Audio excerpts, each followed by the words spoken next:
2025 is quickly approaching. I know, it's insane. I can't believe it either, but that means we don't have that much reading time left. And if that's the case, there are a few books that I really hope that I can get to before the end of the year. But if not, I definitely want to read them next year. Now, the first one on this list is actually a book that I've been recommended so many times. Honestly, a ridiculous amount of times, to the point where I just need to read the book, and that is Magnolia Parks. This is a book that has been recommended by one of my good friends, Shaughnessy. She loves this series. Like, this series is her holy grail, and she is a huge romance reader. Like, that's her bread and butter. So if she recommends a book, I know I need to read it. And the last time we spoke about it, it was in New York, but we also talked about it during our trip in February when we went to Tennessee. And she was just explaining how the author writes so lyrically, like it's so beautifully written, it's almost poetic. And yes, their love isn't linear and it's kind of up and down all the time. It's realistic, and there's beauty in the mess because they grow together, they evolve, they change, they get better as the series goes on.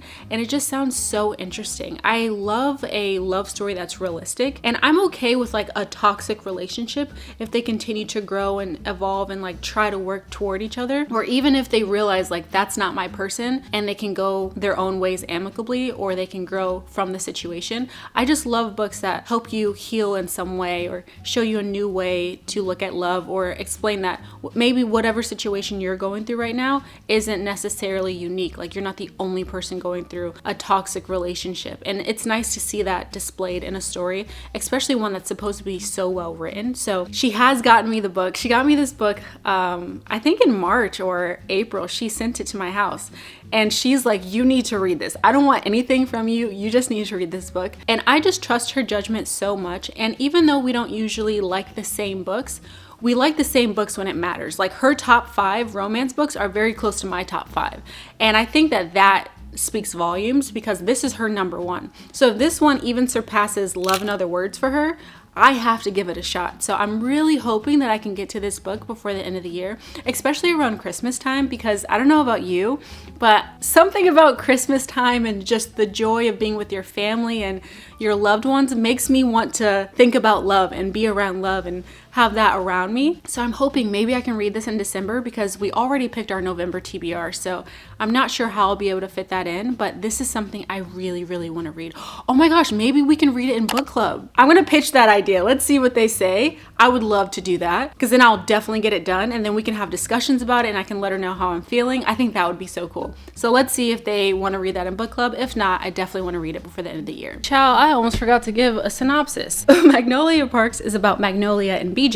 They used to date, but they stopped dating, and they kind of just go off and on. And the book just follows that story. It follows their love story and how they get back to each other, how their relationship is not necessarily linear, and how they date other people just to get back at each other. But I think that most people see that as a realistic situation and not necessarily toxic. That's how I'm perceiving the story, and that's what Shaughnessy was explaining with the story. So I'm excited to see what that looks like, what their real love story looks like, and if they get back to each other. Now, this next book is a non-negotiable. I have to read this book this year. I have been itching to read it since I bought it. So many people told me that it was going to be good, and when I initially read the synopsis, I knew this book was made for me. It really is giving like Hail Mary vibes, and that is Dark Matter. Dark Matter sounds so incredible. Picture this. This guy, he's a professor. He's a physics professor. He has a normal life. He has a wife and a kid that he loves. His wife's name is Daniela. His son's name is Charlie, and he's pretty content in his life. And one day he's walking home from work, and all he hears is, "Are you happy with your life?"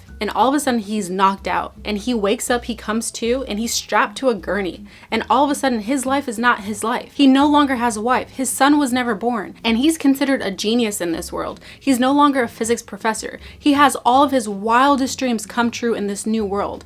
And now he has to think, how do I get back to my old life? Do I even want to get back to my old life? And is my old life actually reality, or is this life reality? And that is so crazy. That is so crazy, because in this world, in this new world that he's found, or he's woken up in, all of his wildest dreams come true. And so he has to battle himself.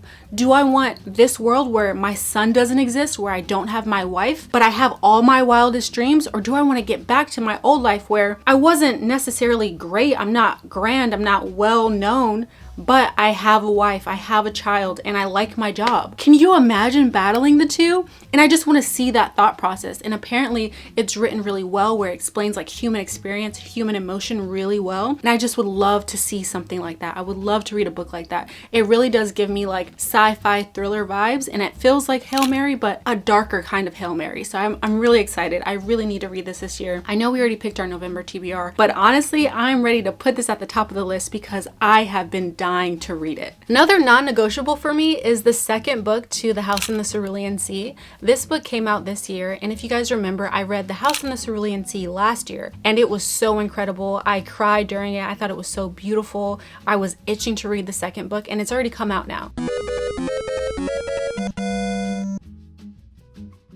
And if you guys don't remember what The House in the Cerulean Sea is about, it's about this guy. He works a very mundane job. He doesn't really have much of a life, but he's really good at his job. And his job is basically to go around different foster homes that hold special children. So they have powers, or they're extraordinary children that aren't like normal children, and he has to make sure that they're being taken care of. And so one day he gets a special case where he has to go to this house, the House in the Cerulean Sea, and they have like the worst of the worst children. But really it's just people judging a book by its cover, and these children are actually so wonderful and so deserving of love, and he falls in love with these children as well as the caretaker there. And so he changes his life completely. He moves in with them, and that's how the story ends. It's an incredible book. I highly recommend it. But now I want to know more. I want to know what happened after. How were the kids? How old are they in this book? Especially Lucy. If you haven't read the book, you don't know, but Lucy is Lucifer, and so he's basically like the devil, but he is the sweetest child. He is just so incredible, and I just want to see how he is. Next up on the list is The Discovery of Witches. This book was recommended to me by one of my favorite Barnes & Noble reps,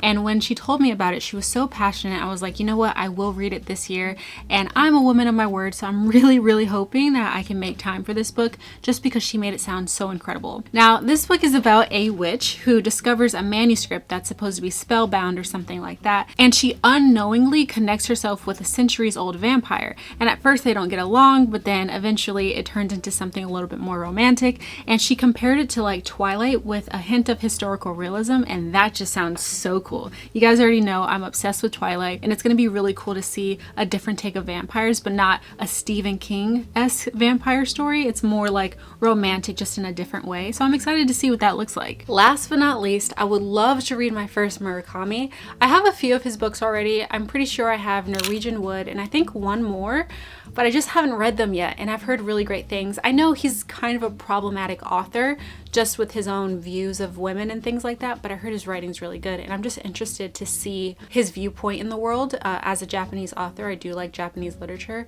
and I just want to see what all the hype is about. So I'm hoping that I can get to one of his books before the end of the year. If not, this is one I don't mind reading next year, but I really hope that I get to it. There's so many books and not enough time. I hate it so much, but I'm really thinking that if I prioritize a few things, if I make a few like longer form videos with vlogs and things like that, maybe I can get to all of these books, but we'll see. But that is it for me. I love y'all so much. Thank you for sticking around. Please let me know in the comments below what books you want to finish before the end of the year, and I'll see you guys in the next video. Love you, bye. Also, you better like and subscribe. I'm not above violence. All right, I love you.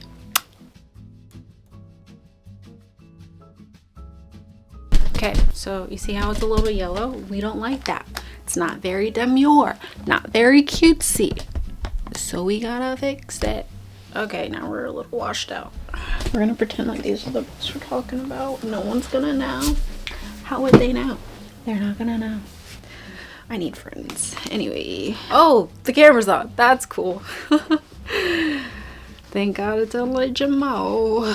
He already knows I'm weird. That's fine. All right. Ready? And scene. One hit wonder here. We only got this one take. Okay, we'll fix the face. Sorry.